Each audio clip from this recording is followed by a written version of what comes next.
morning. Good morning. It's 7:15. I'm up. I did a bit of studying last night, and I'm going to do my yoga video, my yoga online yoga class. Oh, I'm not awake yet. Online yoga class. I'm behind 2 days with my favorite teacher. He really is my favorite teacher. He went away to the Philippines to study and left us in the very capable hands of a few teachers. And I found out that I had my first I don't like yoga experience. Oh, good morning. This is Monster. Monster doesn't get on with the other cats. He likes to be close to humans, but he doesn't like other cats. And I really enjoyed studying with other people until I came across one lady who just wasn't doing it for me at all, and I got very sick afterwards, which was before the lockdown happened here in Ireland. Well, lockdown. It's not really a lockdown yet. People talk about it like it's a lockdown, but it isn't. Not yet anyway. There is no army out on the streets, and we don't need to get, it's not martial law yet. Right, let's get to it. 7:15 in the morning, I'm going to do an hour and a half of yoga anti-stress. See how I feel then. And then hopefully I'll get another half an hour of study in before I have to go to work. But I need to move my body because I haven't really been moving much with the past few days that I was feeling a little bit like anti the world. So here goes. See you later.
Time for a cup of coffee.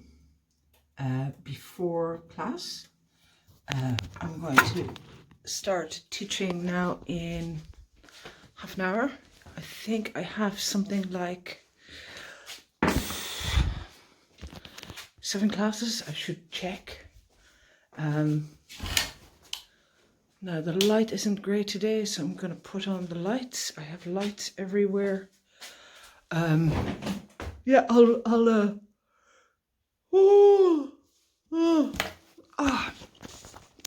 That's another thing I started doing is I'll be wearing lipstick. It helps the kids see your mouth. The house is a mess because of the past week having been what it is. But teaching first. I'm going to go do the teaching first. Yeah, teaching first. Cup of coffee, read through all the material. I have about half an hour to do that. See who is coming, if there is any students there that I've seen before, so that I know what I'm looking at. And if I've had students before, then I'll have a fair idea of what they can and what they cannot do. So yeah, I think I'm nearly ready. I just need a cup of coffee now. Yoga class is lovely. It was actually very, very, very nice. Oh, sorry. It was very nice. It was very nice. Yeah. Okay. Well, I better get going, because otherwise it won't get done. Yeah. First things first. Teaching.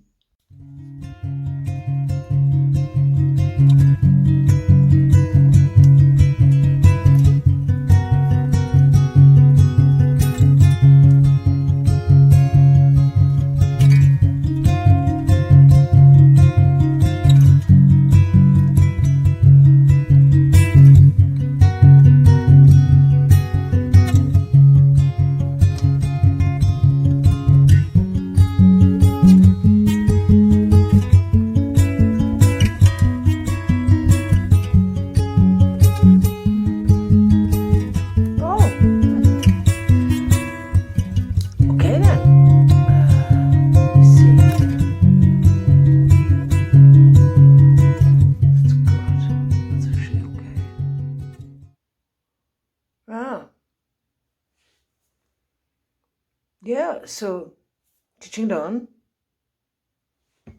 Actually, most of it done.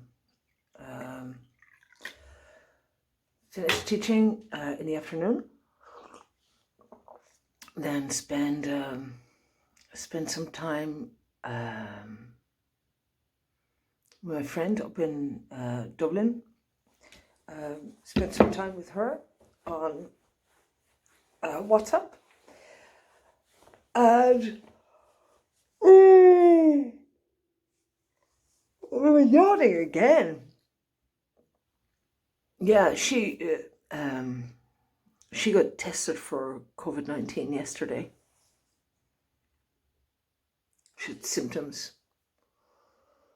And just talking about it, I got stuck into the numbers again. So yesterday, there were like 1,800, 800 and something deaths. And now we're heading for 21,000.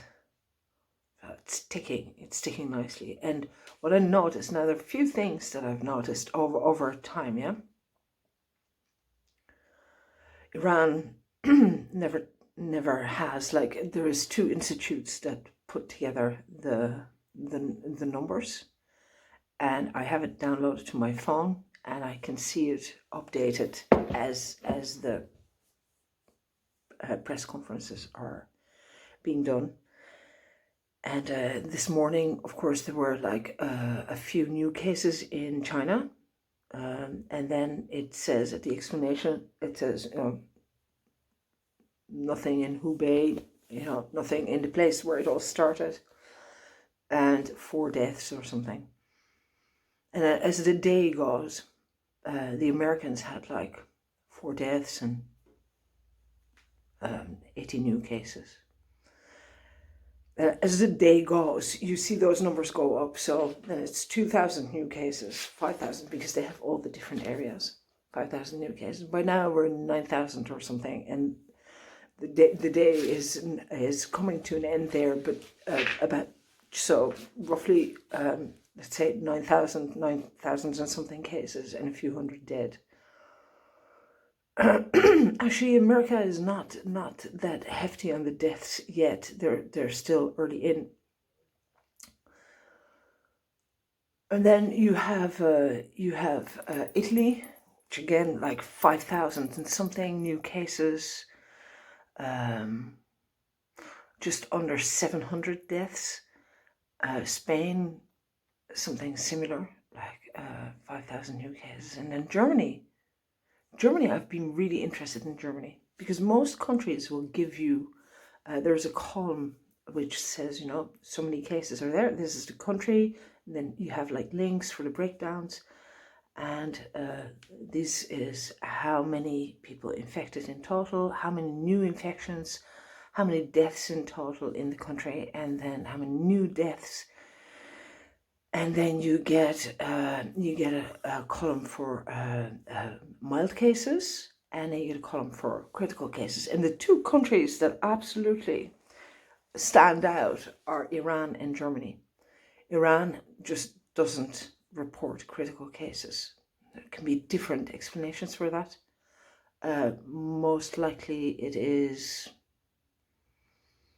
because they don't want to give that information, or it is because they don't know what critical looks like, and critical with the healthcare system that they have might or might not. They might or might not have those places. I've asked few people about the German numbers. In the beginning, Germany had, like, when the numbers started ticking up for Germany, they kept having like 2 critical cases. Now Germany is a federation as well, so they don't put in the data. The data comes in dispersed from all these different areas in the country, and then is put into one number, and not all those numbers are there every day. But what was, people look at the new deaths and the new cases and the total of cases. But I think, when you think about it, is you can kind of see what's going to happen next by looking at how many of those cases are actually critical cases.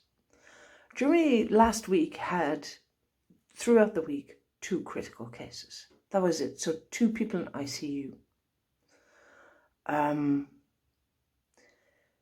And then when the numbers started going up of people dying, now it is, I think, is it 23 or 32? But I think it's 23 people in critical condition for Germany. But they had like over 4,000 new cases and 43 deaths or something. Like, don't quote me on these exact numbers, but it's something like that. Or maybe 32 deaths. No, it's 43, I think. But critical cases are 23. And they were yesterday as well. And the day before that it was 21 or 23. And I bet you that tomorrow it is still going to be 23. So I asked about this. Why is that? Why are the numbers of critical cases so low? And I asked my friend in Berlin, and she sent me an article about this that was published by The Guardian. And her explanation was the federation, that those numbers don't come in and that maybe they don't count it. But of course, that doesn't really make sense. Like, who are the best record keepers in Europe? Let me think. Oh, that's right. That would be the Germans. The Dutch are good at it. The French would like to think they're really good at it. And if you look at the numbers of critical cases and how well they're being registered in places like Italy and Spain, you'd have to really think. So I asked another friend of mine in Amsterdam, who is really, who always has good insights into these kind of things. And he said, no, that had nothing to do with it, because according to him, it is because Germany, just as South Korea, they have been preparing for issues with either Russia or Poland. And chemical warfare is at the forefront of their minds. So that would explain why those cases are so low. If I'm really, really, really honest, I don't believe it. I actually don't believe, given the progression of this virus, what we see all the time, what I've seen in every single country, is, apart from South Korea, actually, and there is an explanation for that, and I'll explain that in a second. Every single country will start with a few cases here, a few cases there, and then it increases, and then you get the first death. And then the numbers of critical people is quite low. And then suddenly after 4 or 5 days, you see that number jump. So there's like a gradual increase of deaths and critical cases. And then suddenly there will be a big increase. There'll be like 10 or 15 increase. And from there it goes in these stages. So a few days ago, we saw nearly 900 deaths in Italy. And now it's kind of sunk back to just under 700.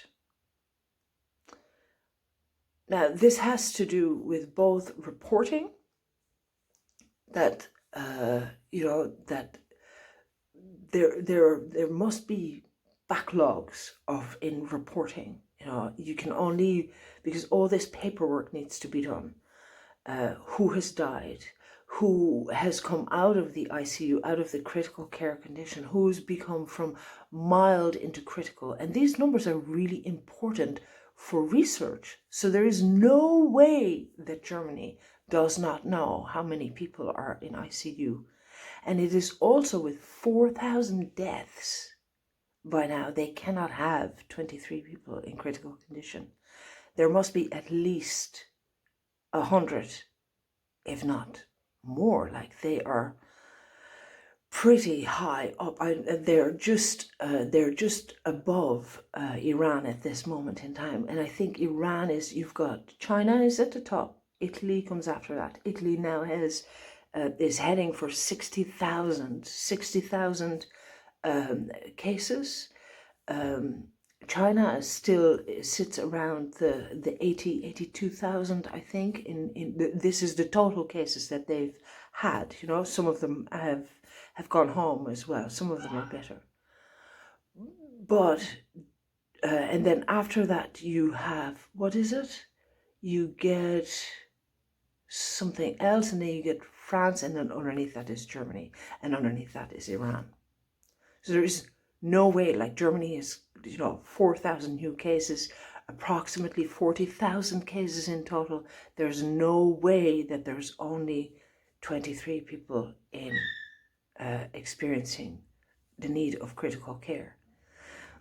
You also cannot tell me that they don't have the ICU units, because they do. Now, I don't know.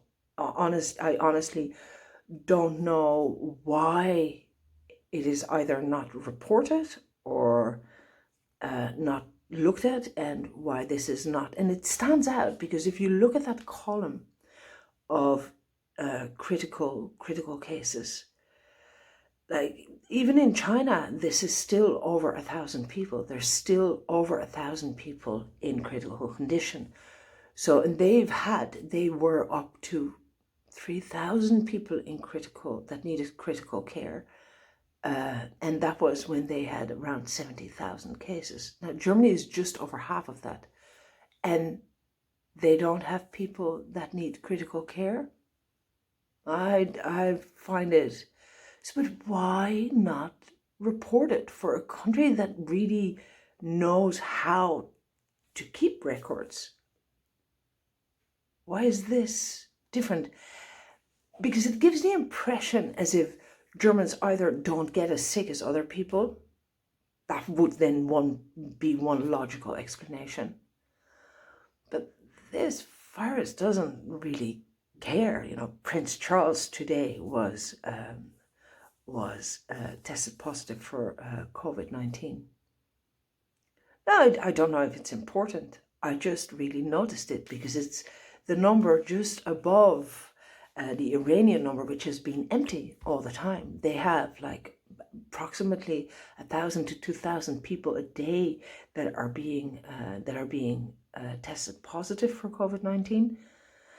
They've got a lot of deaths. They've been ticking up nicely, and they have more than the average. A little. It's similar as the growth that we saw in Italy and now in Spain. The other country that has quite low critical care is Switzerland. Switzerland is another surprising one on that list. They have a high number of infections, really high, compared to some of the, oh, that's Monster. They've got like a lot of new cases continuously and from the beginning. And of course, given their population, that is really, that is pretty serious. Now, the Dutch went up from. I'm of course interested in the Dutch because I'm from there, and I have people I love over there, and they nearly went down the road of the UK, where they went like, we need to keep the economy open. We are an open economy, and we cannot just do a lockdown. And they had a few cases, and they now have over 5,000 cases. Like this is gone within a week and a half. They're very densely populated, which of course makes it really easy to spread. And the other thing is that, of course, Schiphol is one of the main international hubs in Europe, together with some of, like, you've got in England, you've got a few airports where everybody comes through as well, those international transit places. Ireland reacted really well, and a real good sense of solidarity. Also, very much, people are very much like this, and it has split the country between what it looks like at this moment in time, a government which really isn't a government because we had elections, and they haven't managed to form a government yet. So the old ministers and the ex-Taoiseach, who now all of a sudden in the press is being called Taoiseach again. He isn't. No, he's doing really well. Chapeau. He gave like a la Churchill's speech. Never have so many done so much for so few.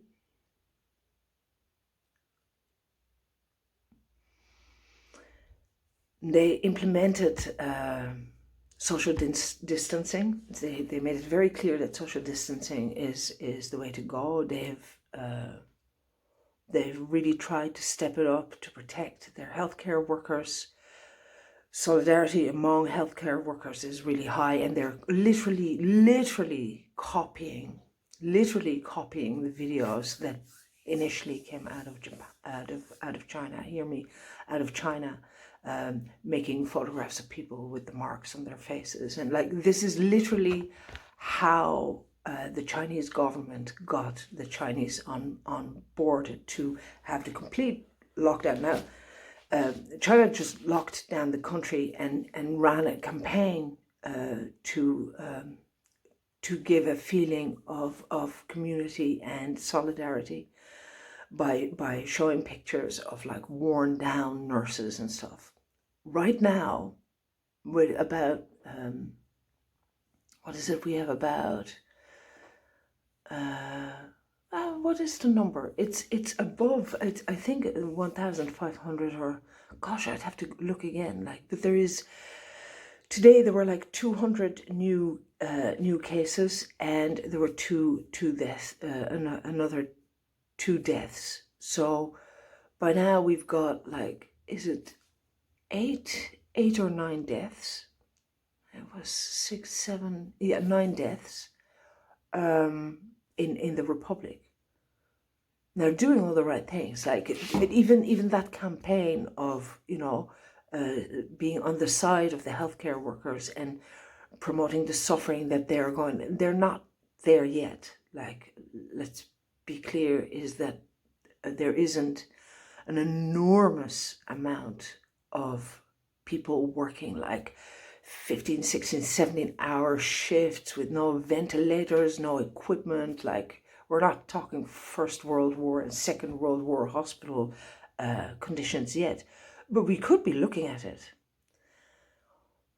What's interesting is that they've implemented the social distancing. There's been a lot of finger wagging on social media by especially people who are vulnerable and are now sitting at home watching photographs coming by on social media. And it has brought out really some of the worst things I have seen. Completely irrational, mean, like from the pedantic to the like downright dangerous people who are going like, yeah, take away everybody's rights. Like, with all due respect, civil liberties are very hard to come by. And we are in this together, and I'm all for social distancing. Like, I haven't been outside of this house since Monday morning, and Monday morning the day before that I was out was the week before. So it's not like I'm against it. I'm all for it, but I also think that if people, there's a saying in Dutch which says, those who do not want to hear have to feel. And there is something that I say all the time, which is just because you can doesn't mean you should.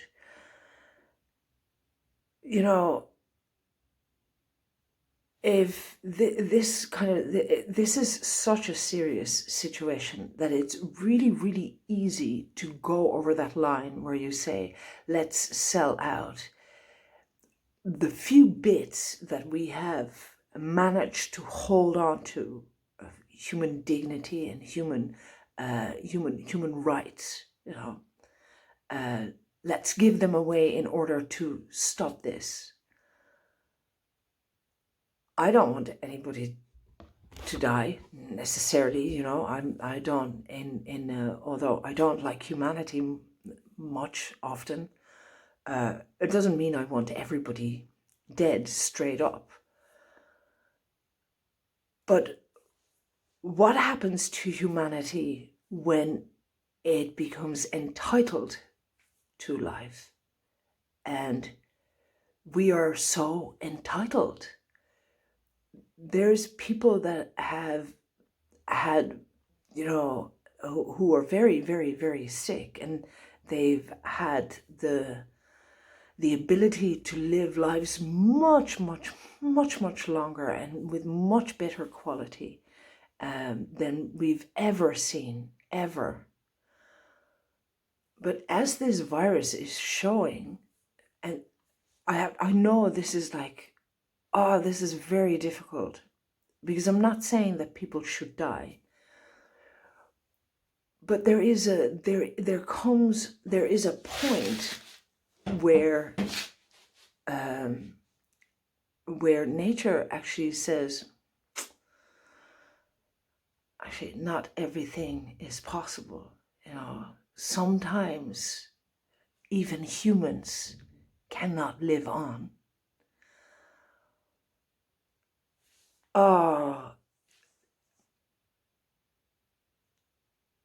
And it's not because I wish ill on anybody. I say this because I am very aware all the time that our time here is like a fragile thing. It always was, it always will be. And this virus, if it does anything, it just highlights that vulnerability. It highlights the fact, and this is a fact, that we are not in charge. We're not the boss. I've lived in a world where people keep saying and thinking out loud that they are, We've created this bubble in which we think that if we have enough savings in the bank and if we pay insurance and if we have a good education, that life is ours to fill in and to do with whatever we want, and that we are, that is our right. And in fact, we are entitled to that life and the quality of that life. And in that same thinking, we are also very willing to squander the lives of others. We have, for the entire time that I have been alive, there has been no equality worldwide, none whatsoever.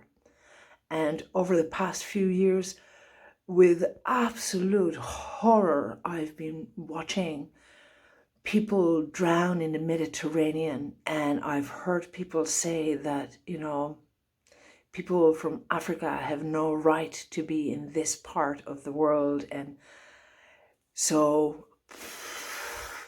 it's okay for the other to die, and we will give handouts as we see fit, but there is no equality. So either we're going to have it one way and the equality is for everybody and we try our best for everybody, or we come to terms with the absolute, actual truth, which is none of us are in charge, and that if something like a virus breaks out, none of us are safe. This thing, this COVID-19, is showing us who we are, which is we're not God. I don't even really believe in God. I don't believe in the pie in the sky and the guy in a cloud. But I do know one thing. We are not in charge. And it is not up to us to make decisions. We can try. And I am sure that the people who run the hospitals and the doctors and the nurses, they take an oath to save as many lives as they can. And in this case, they will absolutely try their best within the means that we have to try and save as many people as possible.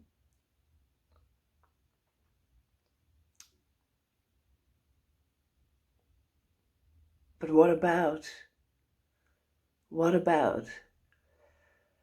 those people who live in countries where there is no healthcare system or barely any healthcare system? What about the really rich? What about Prince Charles? No harm to the man, I don't know him. I also don't think that royalty means anything. It's completely utter nonsense that people were put in place by the pie in the sky to be in charge of other people or to be the symbol of other people. I mean, nonsense. They're also not safe. Nobody is safe. Now, Prince Charles obviously will get, all the healthcare that is possible. And if they've tested it on 100 people, then they will give it to him too. And he'll probably be the first one that gets better. But Dumpy isn't safe. Our newsreaders aren't safe. Prince, Count, care worker, doctors, nurses, nobody is safe. Children, 21-year-old died today in England. Nobody is safe from this thing. Nobody is immune to this thing. Money cannot buy your way out of this. If it comes for you and it's not mild, then you're going to be like the rest. The other thing that I noticed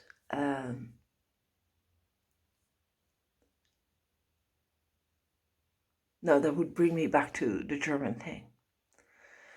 So I'm not saying I'm wishing anybody dead. what I'm saying is that maybe it is time to really, really kind of wake up and stop this thing about entitlement, because there is none.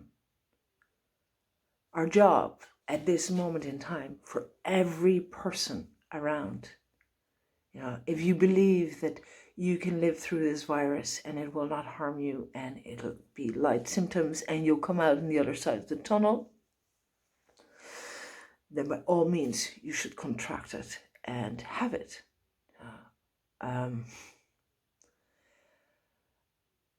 I haven't made up my mind yet, to be honest, and if that is not what you want to do, then you should look after yourself and your loved ones and not be on social media platforms pointing fingers at other people. Your job then is to look after yourself and your loved ones. In times like this, there is a small percentage of people who can actually do something. I've mentioned them before already. Doctors, nurses, experts, people who have dedicated their lives being aware that these things can happen, who dedicated their lives to making sure that they can take care of others in times like this. Then there is a group of people who absolutely will drive around and, take orders, but even that has to be a small part of our communities. That cannot be everybody. And chapeau to all those people giving free classes, their time for whatever. Also, very small. How many workout classes are you going to do? How many homeschool classes are you going to follow? The truth is that for the majority of people, I'll say it again, the majority of people, the most important thing is that they stay put and look after themselves and their loved ones. How do you do that? Is by practicing gratitude, going over every single day that you spent your life not being grateful for the life that you had, for bitching and moaning about other people, and all of it, because all of that, all of this externalizing, all that anger that people are displaying and showing has nothing to do with the other people. Because their job as well is to get out on the other side, either get sick and get better or get sick and not get better. And they have to decide that for themselves. And yes, I know if they get sick and it is serious, they will end up in hospital. But in the end, nobody has said up to now that nobody should get this thing. In fact, right now, it's impossible for a lot of people not to get this virus. And a lot of people will get it, and loads of them will be okay. And then there is a group of people that will be really sick. So by focusing on people who are not displaying safe behavior, you're actually not looking after yourself and your loved ones. The only concern we have is to look after ourselves and our loved ones. The majority of people. So it is it's been very challenging for me to watch all of this, because my job for me is to make sure that I get out on the other side for me. Not because I'm afraid to die, or I'm afraid to get sick, or, you know, that I would be missed, because I doubt it. I doubt it, you know.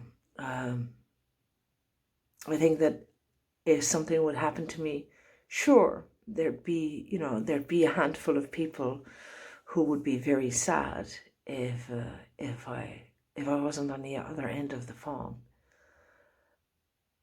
Most people wouldn't even notice it, and that's okay. I'm okay with that, and I'm okay when my time comes.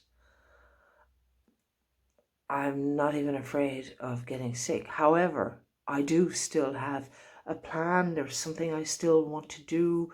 I made my father a promise on his deathbed. I'd like to keep that promise. There is some family members I wouldn't mind really seeing again after all of this is quieted down.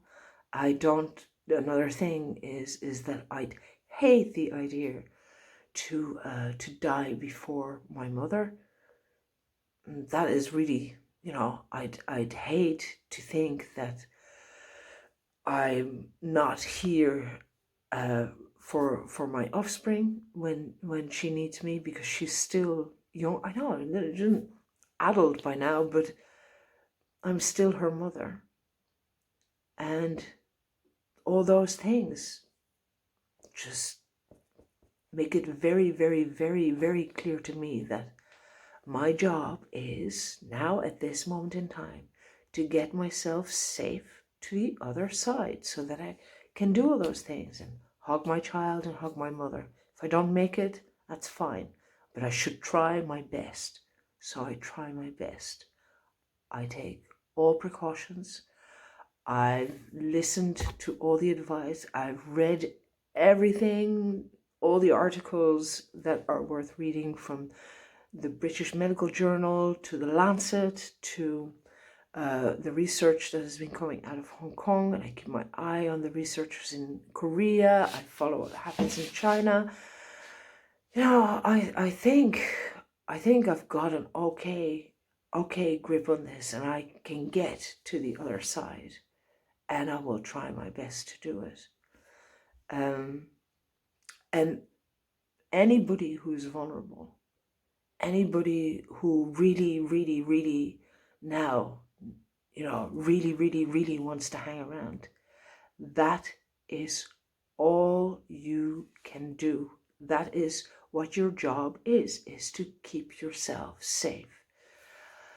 So my advice would be, I got an email from the company that I freelance for, and they, you know, they are based in Southeast Asia, and one of the things is, you know, keep all the common surfaces disinfected. You know, wipe down the front door with disinfectant. Also for your postman. Always wear something over your mouth and your nose when you go out. Not just so other people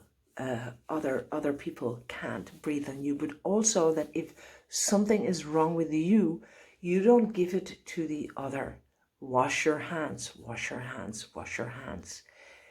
And when you cover your face, when you take it off, don't touch the outside. If somebody did breathe on you with the virus around you, or you picked it up on whatever is still in the air after people having breathed it out, don't touch it with anything but gloves. Put it into the washing machine straight away.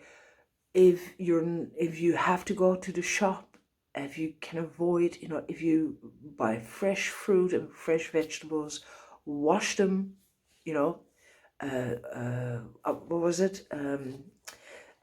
You can disinfect them before you go. Now, what is it? Not Dettol, but what is it called again? Milton. Like just a tiny bit of Milton in cold water, and you steep your vegetables in it.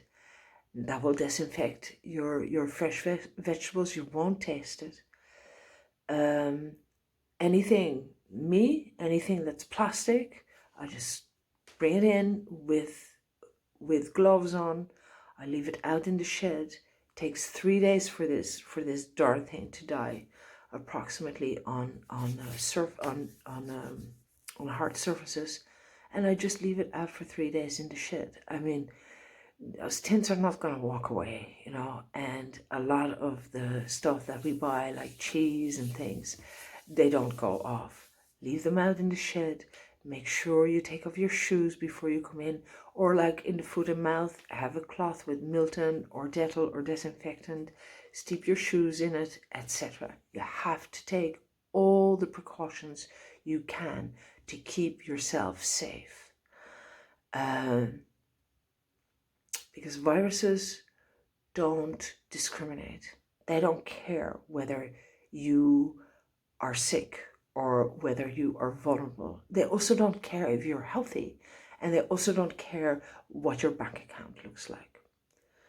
So that was it. Like, I was looking at those numbers, and that is what I was thinking about. And then, so after teaching, it was my little rant about Corona and the numbers. So we're over the 20,000 now. We're heading for 21,000 dead. That's actually still pretty good, and the curve goes like this. Yeah, it is. I was actually looking at it and I thought, if that curve could do this, if it could flip, it would flip, but it can't, of course. Now,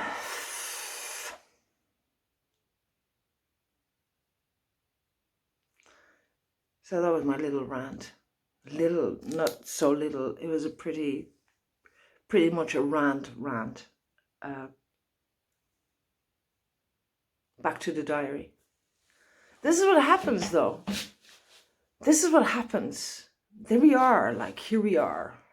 Too much in the head, not enough in the body.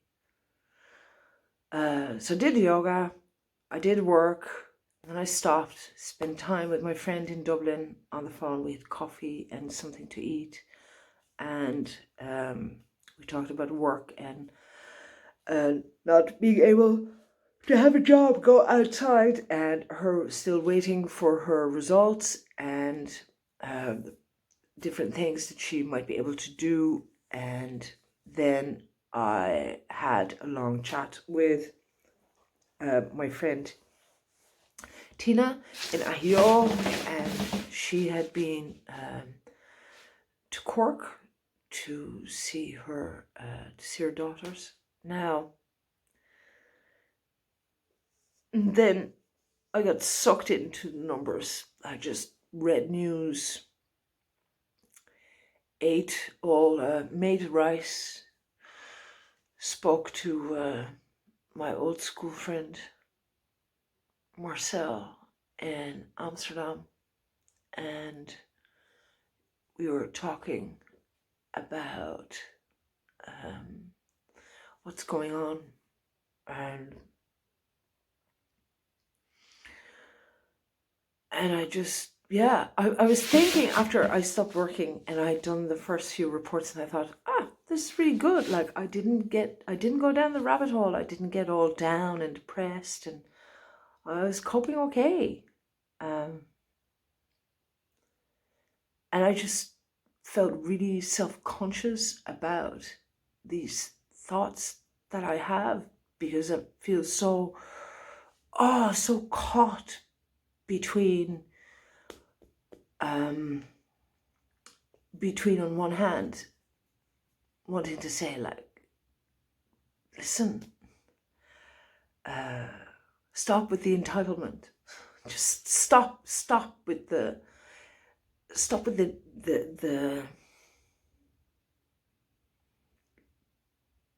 neediness, stop with this idea that, oh, you know, government is there to they owe us something. This is bigger than the government owing you something. Like, and there are real dangers, but the dangers are outside of the virus. The real dangers lie in civil rights. Civil rights is going to be a massive issue when we come out on the other side, because there has been emergency legislation passed nearly everywhere I mean, just signing away people's rights, having the army out on the street, giving Ankara Shikana rights to detain people, do that. Like, that needs to stop straight away. And once this is over, all of that needs to stop straight away. And it's getting worse. And it could lead to really, really, really serious issues once this is gone. But that's not really important right now. Then there is the issue of the economy. The Americans, oh my God, like, and oh my God, all the money that all of a sudden is there. That is something that has bothered me as well. So, neoliberalism. 10,000 people were sleeping out in the street. No homes. People with no homes. People with children with no homes. Kids that went to school from the street, from hostels to go to, and there was no money. And now, now all of a sudden there's money. There's money. We're throwing money at this like there's no tomorrow.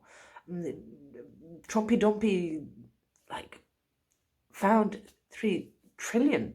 The Irish government has found an enormous amount of money for COVID-19.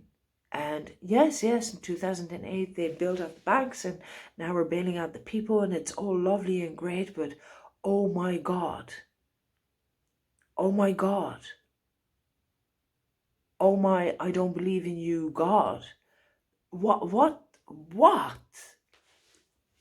It is, if that doesn't make your head real, and then of course, so my head, it goes like that. Because of the injustice of it, the complete, the open, it's like broken open, that some are more equal than others. We're all equal, but some are more equal than others. And another Orwell, the fight must go on. We can never have peace. There must always be war. Now this is going around in my head, it's going around in my head, it's going around in my head. And I still manage to read all the news, to make rice, eat all the leftover aubergine, and eat like 1.5 of a mozzarella, like as in full fat mozzarella with vegetables and rice. And it was lovely, and I drank a liter of coffee, and I'm now drinking a liter of tea, and I still have to write 5 reports, and I haven't done a heart meditation. So that's where I am. That's my diary for the day. This is my rant, my thing. I don't even know if it makes any sense. I'm not going to check. I'm going to keep it as it is. And talk about muddled and crazy stuff.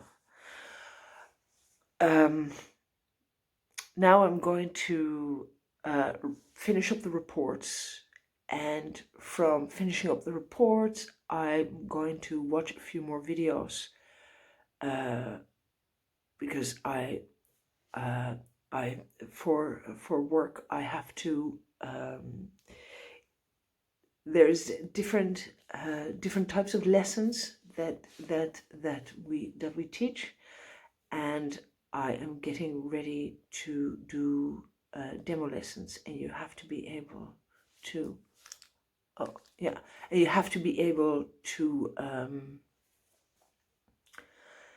to teach these, because they're a tiny bit different, and they have a different function than normal lessons. So and I should have finished that, and then I was invited for a junior, teaching the new junior program as well. So that's another hour of watching videos and taking quizzes.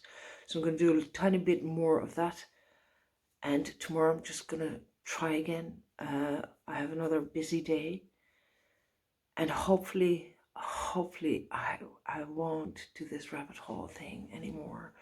But I can't help it, because it's going so fast. It's going so fast, and my head just goes like, oh my God, oh my God, every time I open up the thing, I'm just, wow, wow.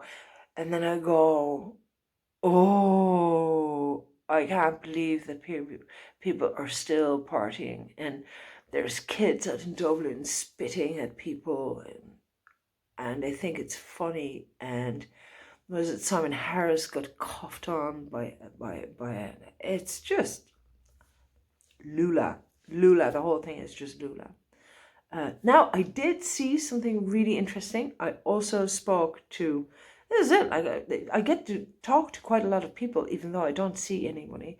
My friend Eamon, he had promised me he has a t-shirt printing business, and he promised me to create a new logo, and he made a logo for the Flouting Harper with a harp, and I kind of like the watercolor background, but I don't like the lettering yet. And he checked up on me and he sent me the design, and I think that's really exciting. That's really, really, really exciting. I mean, oh my God, like the whole world's coming apart and I'm getting a logo. I mean, it's just bizarre. It's just bizarre. So I'm gonna go do the reports now before I look at the numbers again, and then I'm gonna go head to bed. Insanity. Another insane, insane day. 25th of March. Yeah, I think I have my review today. I have to see how it's going. Now, let me get back to this thing.